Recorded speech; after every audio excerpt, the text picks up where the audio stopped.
Well, you've clicked and dragged yourself all the way to Daily Strength. And it's not by coincidence.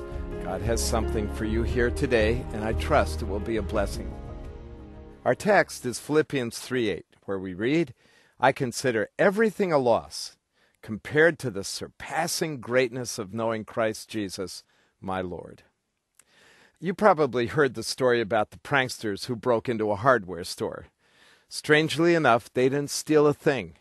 Yet what they did created chaos of epic proportions in that store. They switched all the price tags. Well, the store owner was unaware of anything amiss until the first customer stepped up to the cash register with a hammer that rung up at $199.95. You can count on this. The customer's jaw dropped. "What's that thing made of?" he demanded. "Platinum?"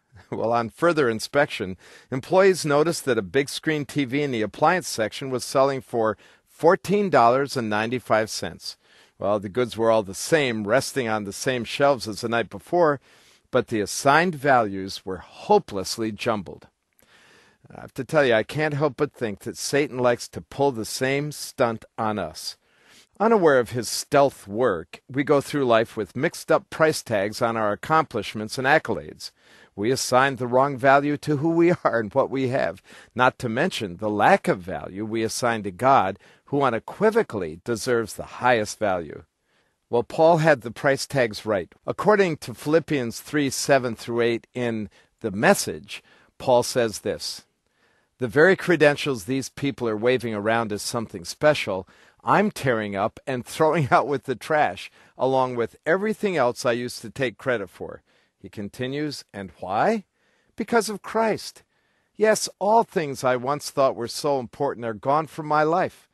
I've dumped them all in the trash so I could embrace Christ and be embraced by him." What a wonderful way to put Paul's words.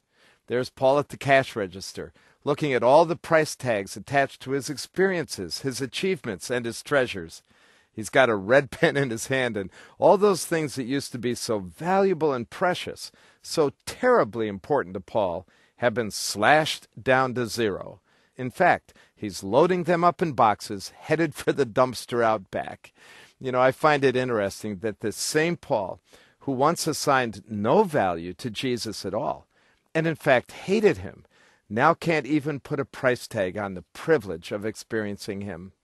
After his unforgettable personal encounter with the living Christ in Acts 9, Paul's whole world was reordered, and he never looked back. The value of his relationship with Jesus became priceless to him. What's more, he lived like he really meant it. And for us, it's more than just giving mental or verbal assent to the surpassing value of knowing Jesus. Many of us have been doing that for a long time. And then we go on to live like he's the 8th or 9th on our list. Unfortunately, in this glitz and glamour world, we are far too prone to place great value on all that is temporal and seductive. And believe me, we pay a high price for that, because it means that we miss out on the most valuable asset of all, the joy of a deep, abiding relationship with the only one who can meet all of our needs and fill us with his joy. And so his invitation still stands. Seek first his kingdom, Matthew writes, and his righteousness, and then all these things will be given to you as well. Bottom line, let's make time for him and make his will and his ways our greatest treasure, for what you value will capture your heart.